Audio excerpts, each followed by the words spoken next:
gypsy moon, I wandered near and far, looking for the mystery beneath the northern star, looking for the pot of gold at the rainbow's end, hoping that I find it soon beneath the gypsy moon. Hi, welcome to Be My Guest, and again, Happy New Year. We have from Holliston, Betty Glick, and Betty is an artist that I saw over in Holliston at the Holliston Mills, and her work, see if you like it. I love it. It's simple, it seems to me abstract, and colorful, and soft, and relaxing. Welcome, Betty. Hello. How long have you been doing art? Did you know when you were a kid you wanted to do it?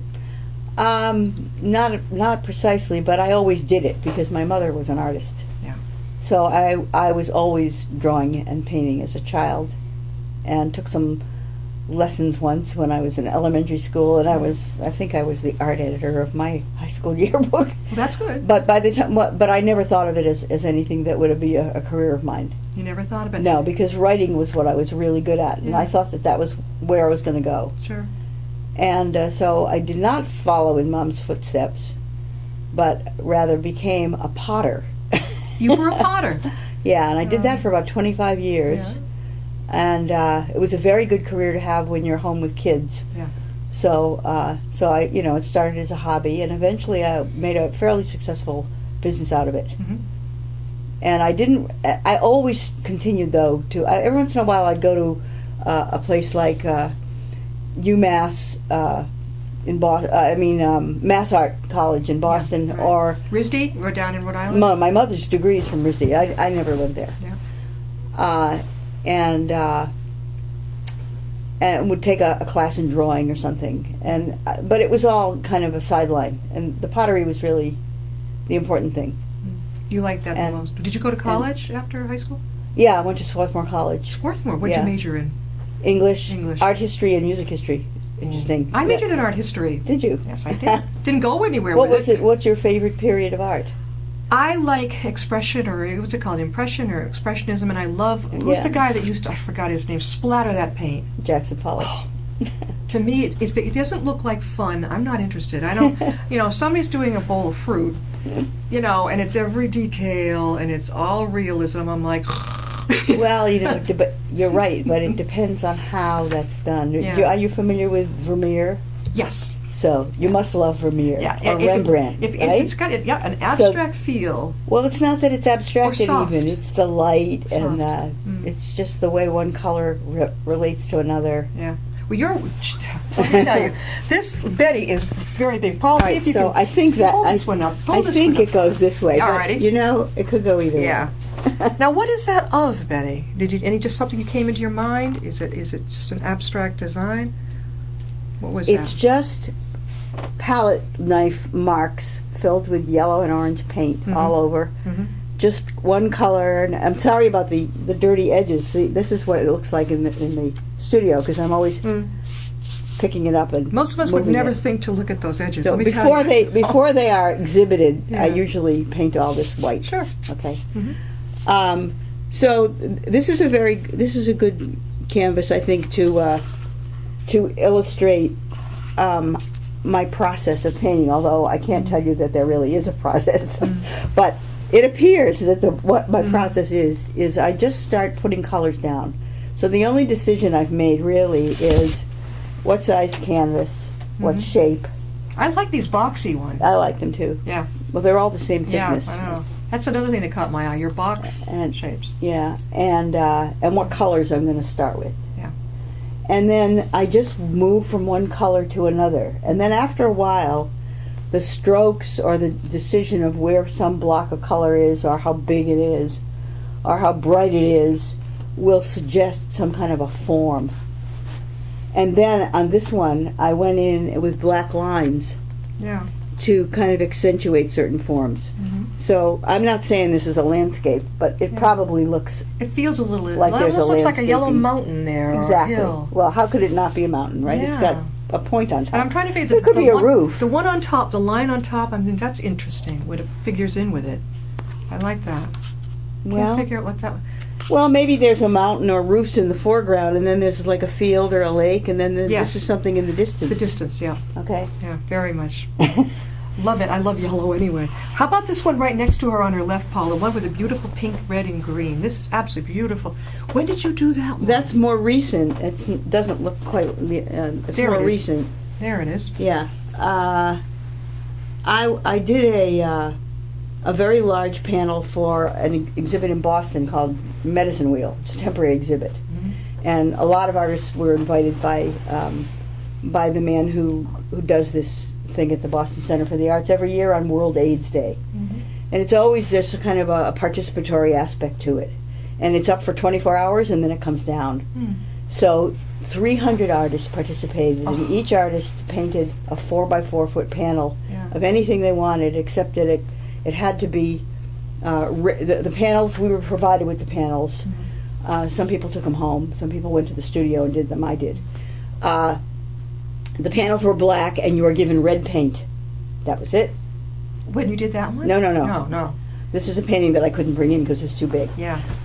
So I did that, and I just started slapping the paint on, in my Yeah. usual manner. Yeah. And the next thing I knew, I had this gorgeous tree. It was the most beautiful, one of the best things I'd ever done. It took half an hour.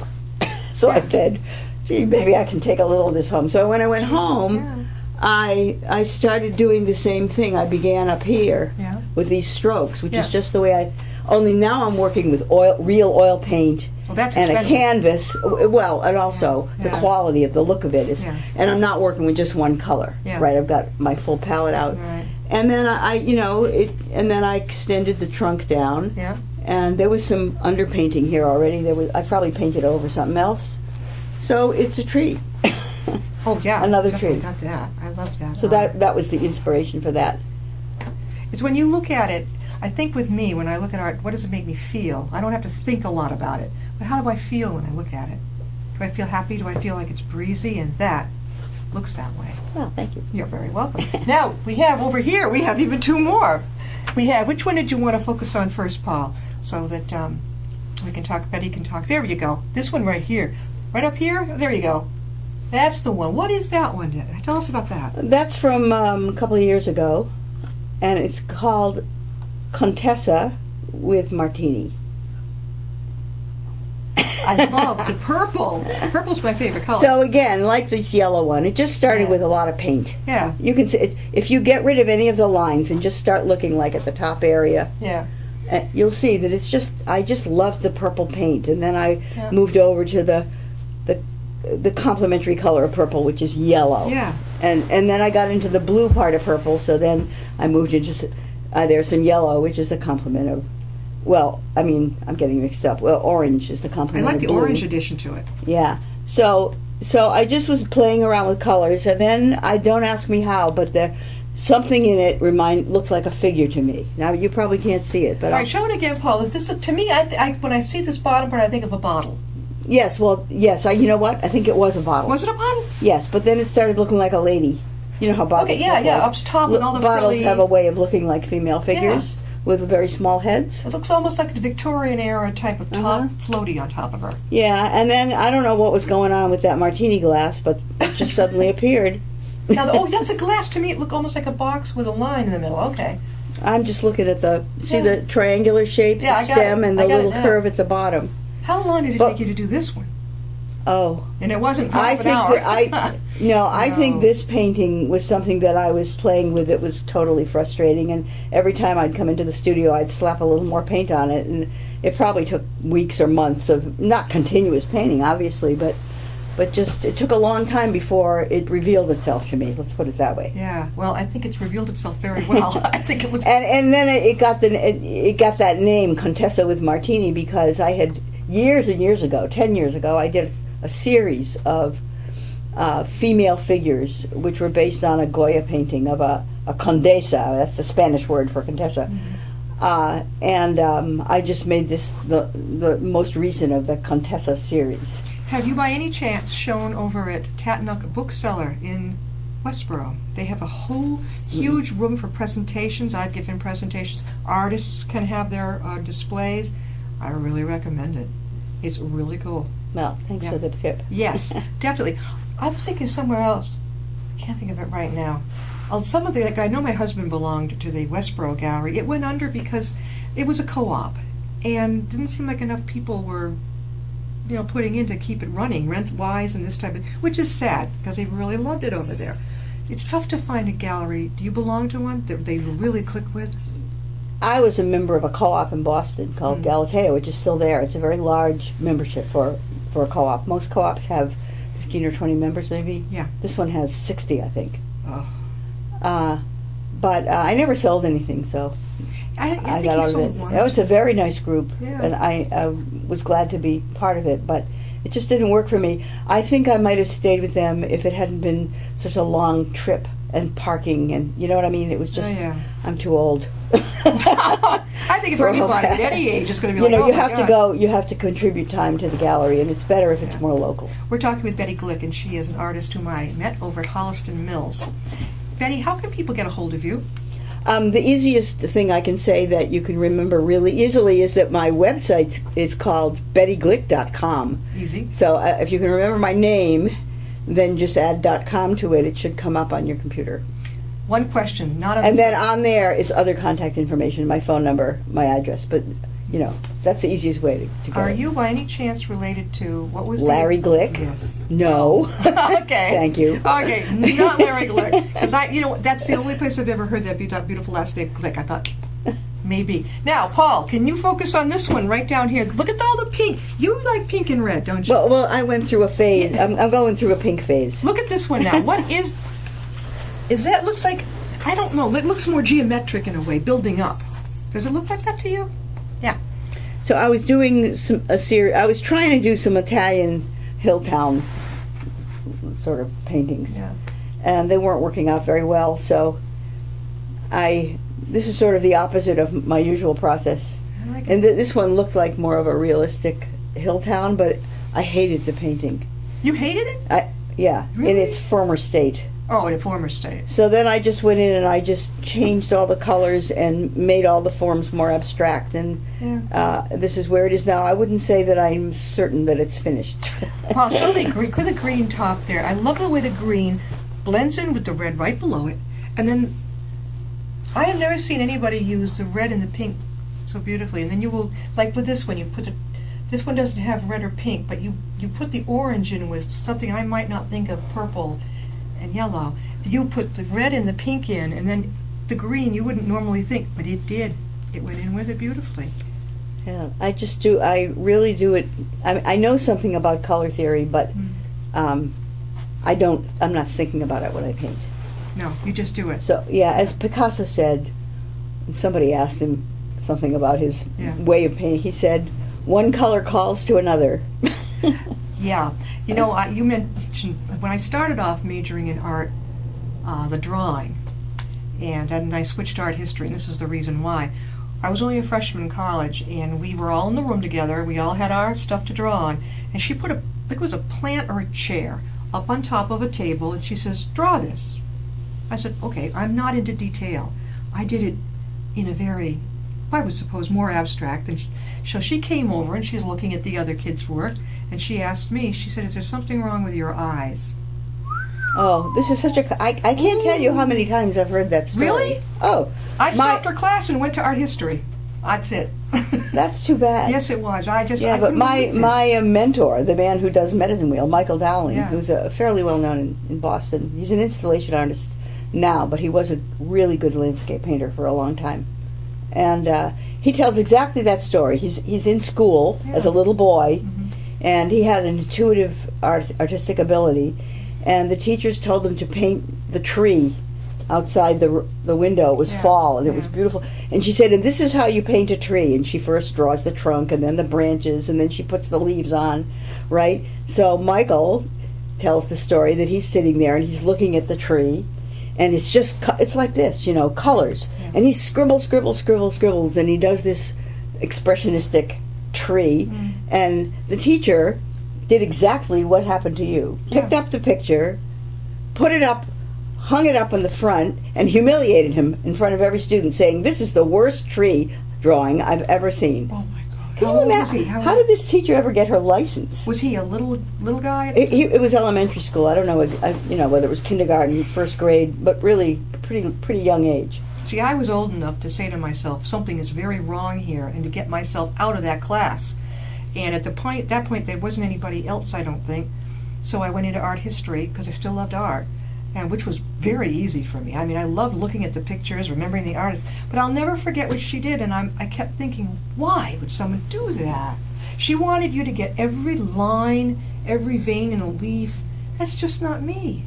That would drive me nuts. Oh, you should go back. The Danforth has lots of classes. They've just moved to a new building. Yeah. Yeah, I've heard a lot of good things. Also, the Worcester Art Museum. Boy, Oh. they're great. That's a wonderful place. Have you ever shown there? No, I don't really. But when I was doing pottery, I got my certificate in ceramics from the Worcester Center for Crafts. So for 2 years, I went to Worcester every day. Do you still Yeah. do your pottery? No, hardly ever. Did you? I did a little bit 2 summers ago. I went to Harvard has the Harvard pottery. It used to be called the Radcliffe Pottery. Yeah. It's called the Harvard Ceramics now, I think. I spent kind of just the summer semester there just playing around. It was fun, but I didn't get sucked back into it. No? How about the Prince and the Potter over in Worcester on Highland Street? You know, that's been there for a while, hasn't it? Yeah, you might like it. Yeah, I never had my work shown. I never showed my work in Worcester for some reason, but it was shown in galleries all over the East Coast. Where are you now? Are you being shown anywhere right now? Any in particular? No. No, not right now. But I have 2 things coming up, not in commercial galleries. There's a church in Natick Center called I think it's called the Natick Spiritual Center. It's funny, I can't remember the exact name of it. It's kind of a non-denominational church. It's in a building that used to be a Baptist church, and it's right on the green. Opposite on the other end of the green is a big congregational church, and then this is a smaller contemporary building. Yeah. And I just accidentally, I mean, I'm not going to tell the whole story. I bumped into the minister there, and he liked my work and asked me if I'd do a show there. Yeah. So I'll have it's a big venue, 6 enormous white panels with windows between in the sanctuary. That's where it'll be. Well, it's a good airy light, right, for your work? Yeah, so I need large work for that. So that'll go up sometime in the middle of March and be up for about a month and a half. And after that, where are you? And then after that, and then that's definite. The other one, which is not definite yet, is Jewish Senior Life, which is an organization in, the venue that the show would be in is in Roslindale. They're all over the place, though. But they run a lot. Jewish Senior Life does a lot of things, and I don't know a lot about them. But they build and operate a lot of retirement facilities, like assisted living homes, very luxurious. Yeah. So 10 years ago, they bought a bunch of paintings for me to hang in one of their assisted living. And then recently, the curator from there called and asked me if I would like to do a show in this facility in Roslindale, which is a temple. It's a synagogue, and in the same building is some kind of a nursing home or something. I'm not sure what it is. But there's a big lobby area, again, with big panels. Sure. So that would be sometime in the summer if it happens. Have you heard of I'm sure you've heard of Dodge Park Restaurant in Worcester? No, I don't have hardly, since I left the Worcester Center for Crafts, I hardly ever go there. There is we've had Mika Shalev on, and he is the director of Dodge Park, but he has also built the Oasis, which is primarily for families people who have Alzheimer's, dementia. Fantastic place. I am thinking that your art is such a cheerful that you might want to connect with Mika, because it's still new. I think it opens pretty soon. You can take a tour. You go over and meet him. Mika Shalev, very, very interesting man. He's tall. He comes in here into the studio. It's like, whoa. He's so knowledgeable about this, and it's dedicated to people with Alzheimer's and dementia. Very upbeat, happy, positive, big place. I'll write it down for you after. I think it'd be great for you to connect with him. And as I said, Tatnock, I mean, that goes without saying. Right over in Westboro, great room in the back, and then they can advertise that they've got your work there. You could even go and talk to your audience, too. Now, tell us one more time how people can get a hold of you, Betty. Oh, yes. Again, my website is bettyglick.com, and on there, it's never entirely up to date, but within 6 months or so. So on there, you'll find contact information and images of paintings that I do. I also do works on paper, so there are images of other kinds of work besides the oil paintings, and announcements of anything that's coming up, like these 2 shows that I mentioned. Mm. They'll eventually make their way to the homepage. I'm trying to think which is my favorite. It's awfully hard. Paul, can you focus in again on this one up here? I don't have a favorite, but I'm seeing the difference. Of course, I love purple, and I love your Contessa one. Love that. I love the way you mixed the green right down. The one below it, Paul, the one with the green and the blocking, almost a more geometric form. That one I love. And of course, this one, which grabs you with the pink, the sensitivity color, right? And you've blended in with the red and the green. I mean, you can tell I love art. And like I said, if I go through like Holliston Mills where I met you, or up in Framingham at Fountainhead, if it feels good when you look at it, if it's fun, if it's light, it's airy, I know it's saying something to me. I'm like, I love it. And that's when I saw her work up at Holliston Mills. Holliston Mills, if people want to go up there, you had your own studio, right? Over at Holliston? I used to have a studio at the mill, the Holliston Mill. Yeah. But for the last at least 10 years, maybe longer, I remodeled an old barn. It actually had been where my gas kiln was when I was doing pottery professionally. Sure. I sold the kiln, and I remodeled that building, and so I have a separate building for painting outside my house. When I house. saw your art there, I was a visiting artist. What floor were you on? It was in a corridor with a bunch of other people. So Because they no longer have any empty studios. It was the place was bought by somebody who fixed it up and did a lot of marketing and filled all the studios with artists, photographers, jewelry makers, all kinds of kind of art-oriented light industry. Yeah, it's a blast. Yeah. I mean, It's a you good like art. place. It's a lot of fun. Right, but I don't need to rent a studio because I have one. Because you've got one on your own. Yeah, I've got my own. You've been to Fountainhead, right?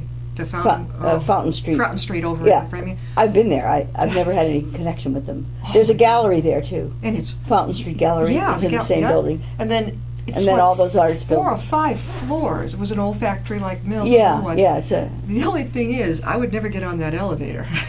That is like, Oh, but all those. those buildings have these scary What were freight they in the elevators. 1800s, Betty? What do you think? No, they're 20th century elevators, I'm sure. No, I'm talking about the building. Those buildings. I don't have to think be- they're that old.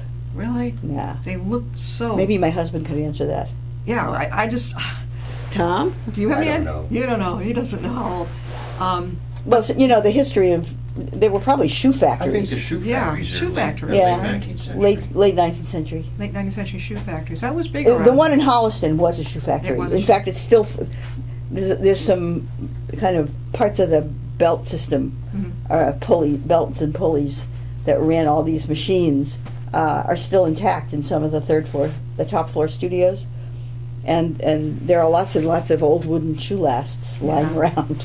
If somebody wants to see your art, Betty, where would they go? They really need to contact me. All right. So go to the website, bettyglick.com, and send me an email or call me.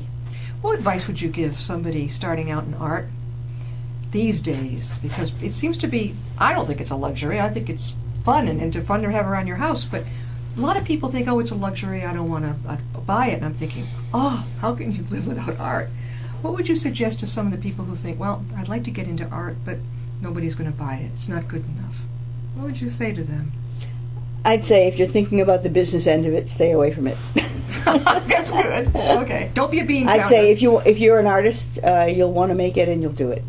You'll make it. Yeah, just don't ask too many questions. Just do it. Just do it. And get a space maybe in like Holliston Mills or over at You can do it in your kitchen. Well, yeah. Okay, so you don't have to rent or put money into that. Absolutely not. But you could be a guest artist like you were. I was a guest artist for open studios only. Yeah. That was the downstairs. Was that downstairs part? Yeah. I know at Fountain it's the first lower level you come to. That's the open. And then as you go up the stairs, I mean, corridors of people full of artists. Yeah, that was the first year they had people in a corridor. Yeah. I don't know if they're going to do it again. It's just one right after the other. They're like in stall. It's like a stall. I don't know what No, they we did. just each had a little table Yeah. and and some easels that we brought. Yeah, as a guest. As But a guest. The ones who rent those. Oh yeah, studios. they're different sizes. I had a big one when I was there. It was about 600 square feet, but Yeah. most of them are smaller than that. I feel A lot smaller. like with authors. I always feel like when you see them, they're sitting there hoping somebody will notice that their work and buy it. And I'm thinking, how can you not see it? And then of course they have so many different kinds. We had a jewelry maker on from Holliston. I love collage, where they take all these different things. That goes along with the beautiful colors that you use, and then some people put in, God knows, you go to a flea market and get a bunch of stuff, and then they kind of put it on. Yeah, I have a friend who works with materials like that, Carol Blackwell. She loved it. She's in her 80s. She's still working, teaching, everything. Did you have another Exhibiting. job other than being an artist? I've had a series of jobs. Yeah, well, yeah. But when I right out of college, I worked for a magazine for a year, and then I taught at a little college on Beacon Hill for a year, and I did, when my kids were young, I did substitute teaching, and that was when I started making pottery. That's when you did it. Yeah, and then I worked for about 15 years. I worked as a translator, In what language? Spanish to English. Okay. And because my husband's field is Spanish history, so I met a few people who needed their papers translated, academics, and one thing led to another, and I translated a number of books and articles, long encyclopedia articles, that sort of thing, for mainly university presses. Mm-hmm. But that kind of it just petered out. The funding, I don't even know. I don't know what really exactly what happened. Yeah. But the universities, the presses, I mean, used to have a budget for translations, and then it all became kind of soft money. Mm-hmm. So the writer had a grant, and then he would hire. So I was out of the loop eventually. Well, you're definitely in the By then I loop was with well this. into the pottery business, so it didn't matter. When is the next show at Holliston? Are you going to be over It's there? always in the fall. It's usually around the end of October, All right. I think. Are you going to be there next year? Well, this year. Well, I can't say yet. Yeah, I you don't know. Yeah. I'll hope so. Probably. Are you working on some more paintings right I'm now? always painting. You're always painting. Yeah. That's your fun. Yeah. And that's the way it should be, right? Yeah. Sometimes I sell them, and sometimes years ago. Sometimes I have a year and I don't sell anything. Hmm. I'm not trying to encourage anybody to go into this to make a living. Very few people make a living at fine art. You can make a living. You can commercialize it. Mhm. I mean, you can start out, and a lot of people have done this. Mhm. If you're more into a design or making a really saleable object that uses your artistic talent, that's something else. Sure. But it's more like manufacturing. That's how the pottery got to be Yeah. kind of like manufacturing, and it got to be a bore after a while. And now look what you. Oh my God! Thank you, Betty, for being on. Thank you So for having me much. on. I really Hopefully, appreciate I'm going to it. see your art again. Again, let me just mention my email address. Sure. It's not too hard to remember.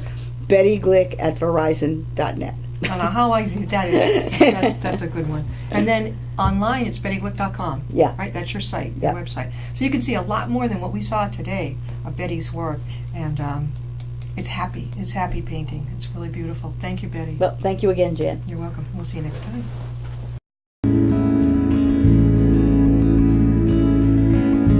Riding on a shooting star, heading out toward a dream. Tomorrow's even closer than it seems.